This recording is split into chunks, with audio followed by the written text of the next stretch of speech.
Hoje eu quero trazer aqui para vocês mais uma mentira. Essa mentira não é só uma mentira, é um crime. Um crime da falsa direita militar Olavo bolsonarista contra o Brasil.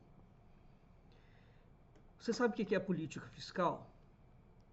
Já ouviu falar de o Lula está furando o teto de gasto? Vamos entender isso aí.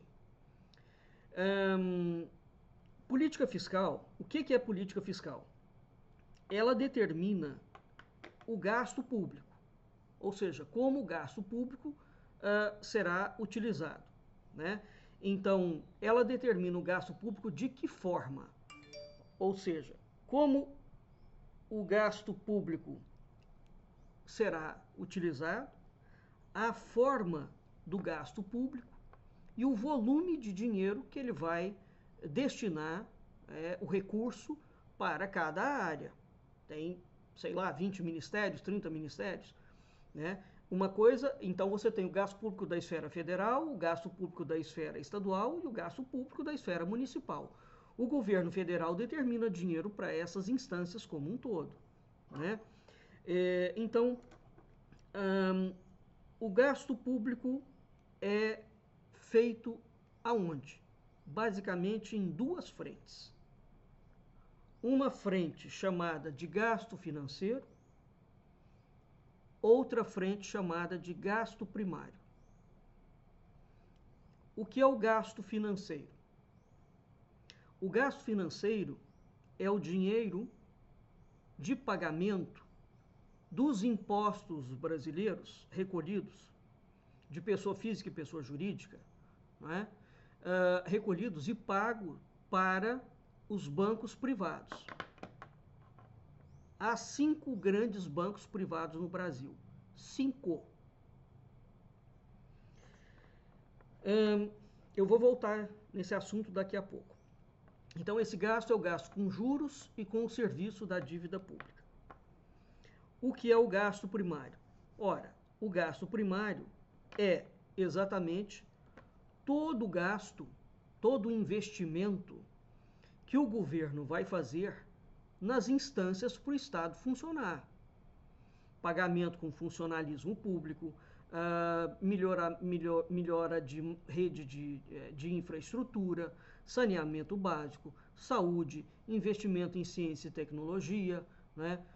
Investimento no agronegócio, investimento em reflorestamento, repasse de verbas para prefeituras, enfim, tudo aquilo que envolve pagamento de aposentadoria para pessoas que já estão aposentadas, enfim, tudo aquilo que diz respeito ao funcionamento do Estado, né?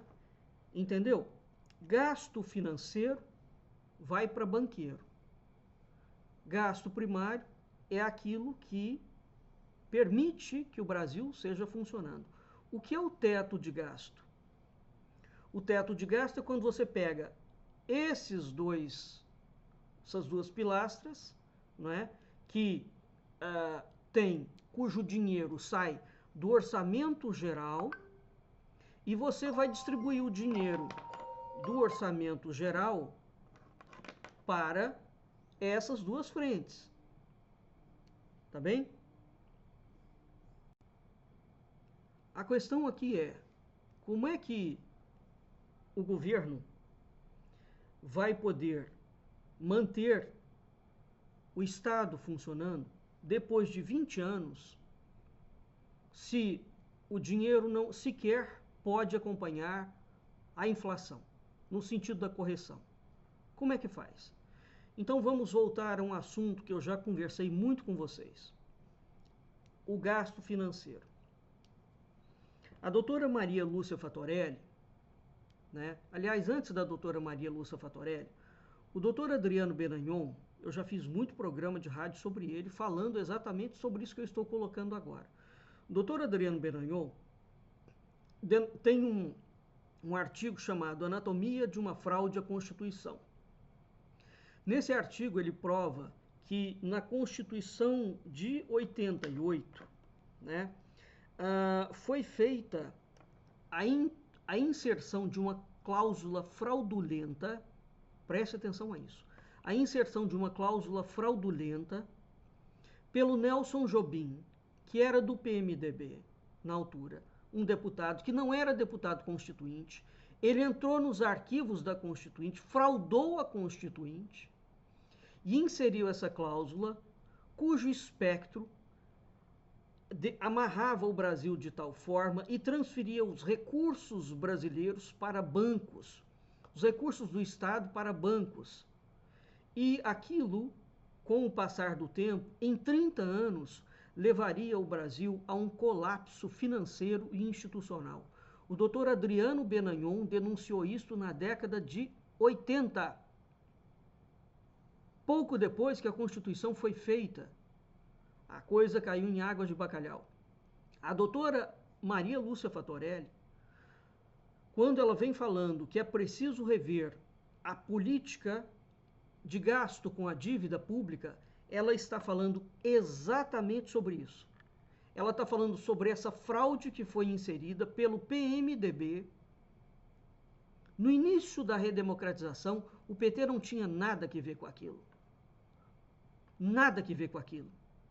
O Sarney, quando viu o que foi feito, ele falou, isso vai inviabilizar o país. Eu não vou aprovar essa Constituição.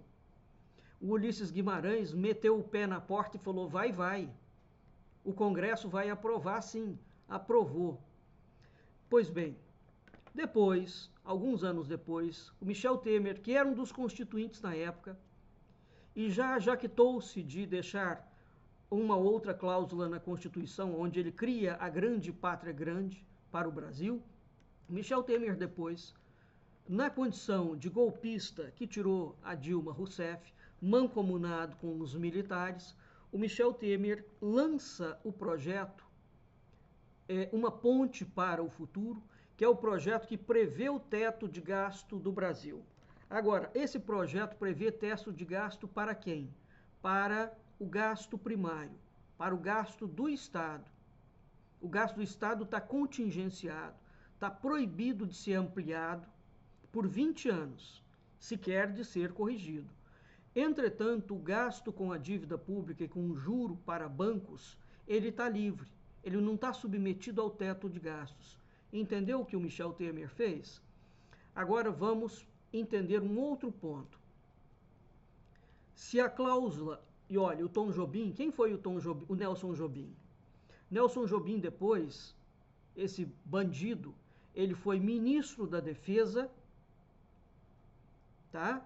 E ele foi ministro do Supremo Tribunal Federal. Este bandido está solto até hoje, fazendo política, dizendo que o Brasil precisa de uma nova Constituição. Claro, porque eles haviam, quando essa Constituição foi planejada, em 88, ela foi planejada para implodir depois de 30 anos. Esse era o cálculo, né? Então, o cálculo deles, de fato, era implodir o Brasil, levar o Brasil à bancarrota e, ao mesmo tempo, a falsa direita, ou o centro, ou o PFL, todo aquele espectro político que diz respeito ao centro, à direita e ao centro-direita, todos eles estão diretamente com a boca na botija, ligados, enfronhados, metidos até o tutano da medula deles, neste projeto de quebrar o Brasil. Então, à medida que o país fosse ficando cada vez mais ineficiente, porque a cláusula da Constituição prevê isto, ela estanca o projeto de investimento do Estado e ela transfere todo o dinheiro, grande parte do dinheiro, para 5 bancos. 5 bancos. E para a iniciativa privada. Para vocês terem uma ideia, somente o ano passado, o Brasil pagou, se não me falha a memória, quase que 700 bilhões de dívida pública para bancos de juro. Tá bem?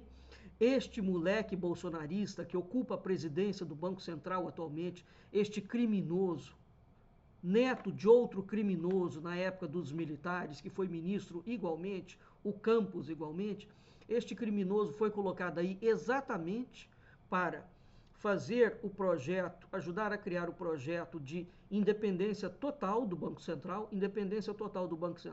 para tornar o Banco Central dependente dos bancos privados. Ora, se é o Banco Central que controla a moeda nacional, e as contas públicas e o equilíbrio fiscal, uma vez que ele sai da mão do governo federal e vai para a mão da iniciativa privada, você acha que a iniciativa privada vai pensar no país? Ela nunca pensou. A oligarquia brasileira nunca teve projeto de nação. Ele só tem projeto de aproveitamento, de espoliação. Então este moleque que está aí, este bandido que ocupa a cadeira da presidência do Banco Central, ele está aí exatamente para isso. E o Lula está fazendo muito bem em expor o problema. Agora, eu quero ver se o PT terá tutano para chamar a doutora Maria Lúcia Fatorelli, porque o Brasil tem uma equipe muito séria para ver a dívida pública. Tá? Então, é preciso levar para dentro do Congresso Nacional, porque foi lá com o Arthur Lira, e quem fechou o teto de gasto? Os militares, na época do Temer, foi o Etchegoven. E quem criou o orçamento secreto e foi bloqueando cada vez mais o investimento do Estado em gasto primário? Os militares, junto com o Arthur Lira e toda esta quadrilha que está aí presente, dizendo que o Estado brasileiro é ineficiente e que, portanto, é preciso o Estado mínimo. Então vamos entender o que eles estão chamando de Estado mínimo.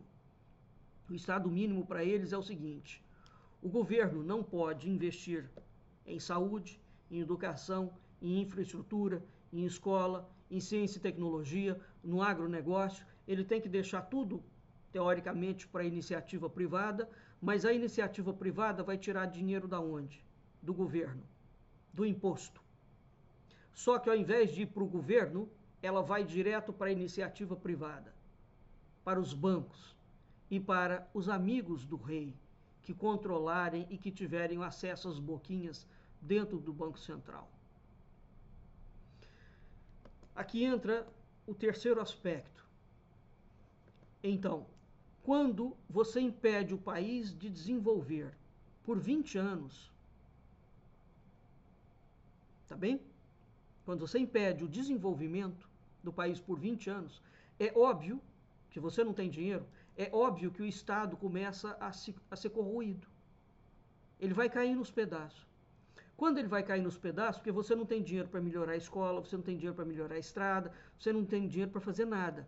Aí vem os banqueiros, os militares, os bolsonaristas, os direitistas, né? O bandido governador do estado de São Paulo, o bandido governador de Minas Gerais,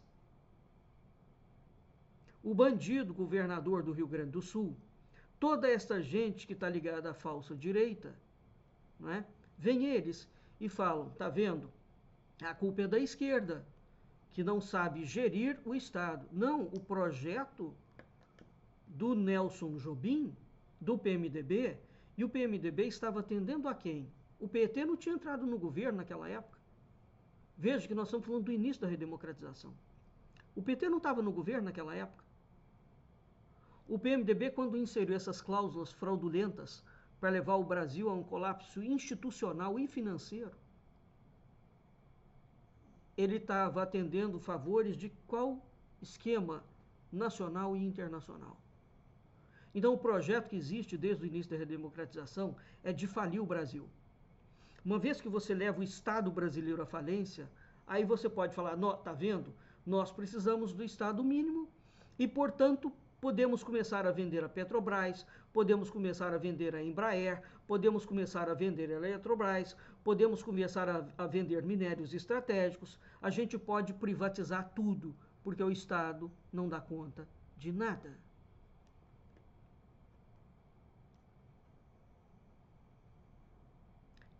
Isto é a direita brasileira atual. Isto é o projeto do Estado mínimo dessa direita. Uma fraude, um crime de lesa pátria cometido no início da redemocratização, dentro da Constituição, que amarrou o orçamento, transferiu o dinheiro do recurso público e projetou para o Brasil conseguir sobreviver somente por 30 anos, para depois entrar em colapso. Isso é a direita do Brasil. Tá bem? Então, política fiscal é uma coisa muito séria. É preciso fazer auditoria da dívida pública, sim? Parar de pagar juro para banqueiro? O que esse juro pago para eles o ano passado daria para fazer? Só o juro do ano passado daria para resolver todo o déficit habitacional do Brasil, daria para resolver toda a estrutura de saneamento básico do Brasil, né? Daria para construir as escolas públicas de primeiro mundo, igual os militares canalhas falam que as escolas militares deles são boas, cívico-militares. É boa coisíssima nenhuma. É boa porque eles desviam dinheiro público e injetam rios de dinheiro. Uma escola militar custa mais do que uma universidade. Qualquer escola, se você injetar dinheiro, se você formar profissional, né? Se você colocar material didático de excelência, se você elevar o nível dela, qualquer escola dá resultado.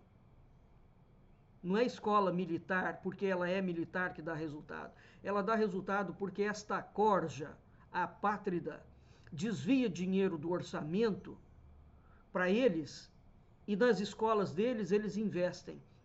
Ao mesmo tempo, eles são favoráveis que nas escolas do Brasil elas venham à bancarrota. Tá claro? Então, quando você for pensar em adorar político, de direita ou de esquerda, preste atenção à ideia dele e não ao partido dele. E até o momento, esta facção mafiosa da direita que ocupa o Brasil está seguindo a mesma linha do projeto do início da redemocratização. Quebrar o Brasil para entregá-lo para os interesses internacionais e nacionais. Essa gente, eles são contra o Brasil. Isso é a direita atual brasileira. Entendeu o que é política fiscal?